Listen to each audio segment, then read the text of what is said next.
আমাদের ভোট নিয়ে সরকার গঠন করলো, সমস্ত মুসলমানের ভোট দিয়ে বারবার ক্ষমতায় আসলো, আর এই জাতিটাকেই প্রতারণা করে গেল।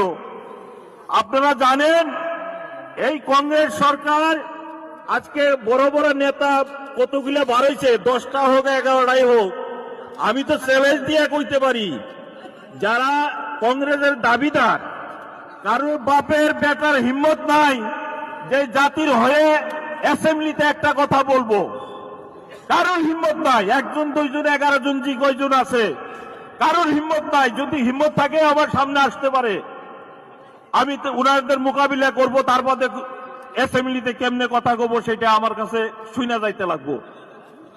কারোর ক্ষমতা নাই। কারণ আজকে আপনারা জানেন রূপহী সমষ্টির বিধায়ক, উনি মন্ত্রী ছিলেন রশিদুল হক। উনি এই জাতির জন্য 92 সনে একটা গন্ডগোল হয়েছিল হুজাইতে, মুসলমানের পক্ষে কথা কওয়ার জন্য 96 সালে উনি মন্ত্রিত্ব থাকতে ওনাকে টিকিট দেওয়া হয় নাই। আপনারা জানেন 1984 সালে 1985 সালে চিরাং জেলায় একটা আশ্রয় শিবিরে মুসলমান হত্যা করা হইল, তার প্রতিবাদ করেছিল বরপেটার বিধায়ক শামসুল হক সাহেব, ওনাকেও 96 সনে টিকিট দেওয়া হয় নাই।